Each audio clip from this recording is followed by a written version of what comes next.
खुलुमबाय आंनि गोजोन बड'लेण्ड इउटुब चेनेलाव नोंथांमोनखौ बरायनानै लाग्रोनाय जाबाय। दा गिबि रादाबाव दङ गोदान बिटिसि सरकाराव दासिमबो एम गैया आरो माब्ला मोनगोन जों बेखौबो मिन्थिथ'नो हाया। दा माब्ला एमफोरा गाव गावनि दायित्वखौ आजावनो मोनगोन आरो सोर एम मोनमारखो बिथांमोनहाबो दाबो मिन्थिया निस्सय। दा मोनथिबाबो हयथ' बिथांमोनहा फोथायनाय गैया, मानोना दासिम बिथांमोनखौ नाम फोसावनाय जायाखै आरो बिथांमोननो दासिमबो दायित्वबो होनाय जायाखै। दा बे मोनसे बिटिसि बासिनि बिराद गिदिर सोंलु। नेनानै थानोसै माब्ला जोंनि गोदान सरकाराव जों एमफोरखौ मोननो हायो। बे मोनसे बिराद गिदिर सोंलु। बेनिफ्राय हिमन्त बिश्व शर्माया बुंदों आंहा दरमहानि अनगायै जेबो इनकाम गैया, दरमहानि अनगायै जेबो इनकाम गैया। दा बेखौनो गोबां सुबुंफोरा सोंदों। दानिथ' ससियेल मिडियानि जुग, गोबाङानो गोबां रोखोमनि इउटुबाव हगारदों जे बिदिबा 17 कौटिया सोरनि? बिथाङाथ' माने जेला इलेक्सन दारायो बिथाङाथ' गावनि माबाखौ सम्पतिफोरनि लिस्टखौ होनांगौ ना, गावनि बिसिनि फिसा फिसौनि। दा बेवहाय बिथांनि सम्पतिया टटेल 17 कौटि ओंखारदों। दा 17 कौटिया मानि? बिथांमोना बेखौ सोंदों। दा हिमन्त बिश्व शर्माया बे बेलायाव बुंदों आंनि बिसियाथ' आरो सिखाव खावनानै जाया, खामानि मावनानैसो जायो। दा बिथाङा बेखौनो बुंनो सानदों खोमा जे बेफोरो गासिबो आंनि बिसिनि माने खामायनाय खामानि मावनायजों मोननाय। भेनेजुएलानि अपोजिशन लिडार मारिया करिना माचाद'आ शान्ति नबेल बान्था मोननो हाबाय। दा मारिया करिना माचाद' शान्ति नबेल मोननायाव आमेरिकानि डनाल्ड ट्राम्पआ जोबोद बोराबदों। बिथाङा गावखौ शान्ति नबेल बान्था मोनगोन होननानै बिराद मिजिंथिदोंमोन।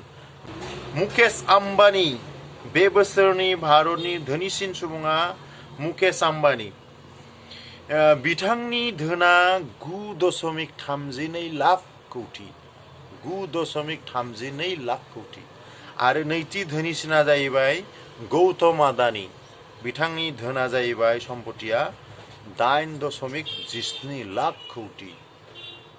किन्तु भारतनि 100 धोनिसिनफोरनि धोना देग्लाय बे बोसोराव 9% खमायदों आरो 9% खमायनानै 88 लाख कौटि जादों। आगोलाव 88 लाख कौटिनि बारामोन।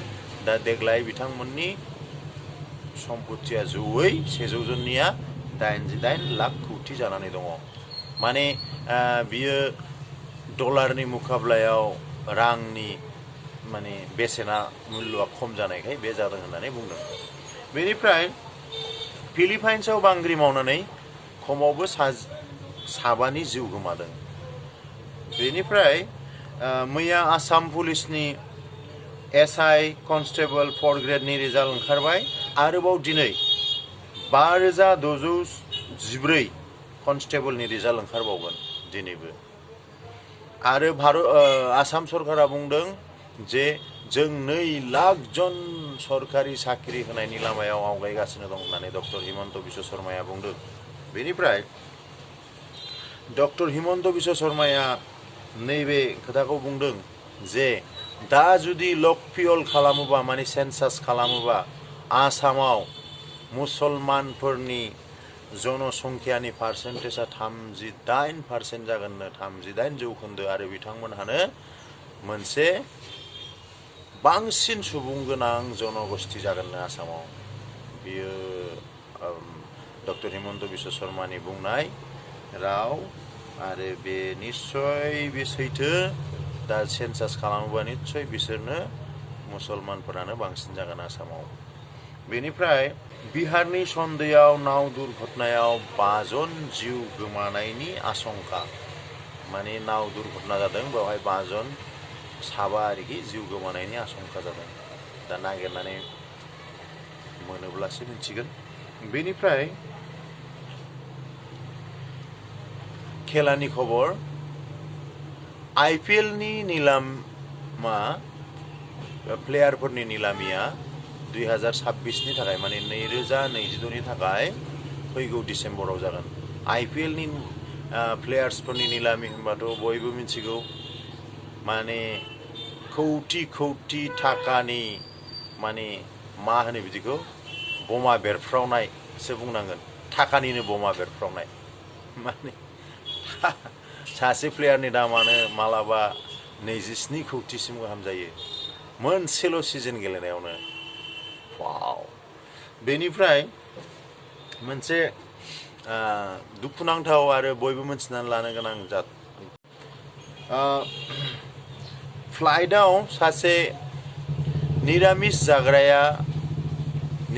जाग्रा गैला होननानै फ्लाइटनि सेवा होग्राफ्रा बुंनायाव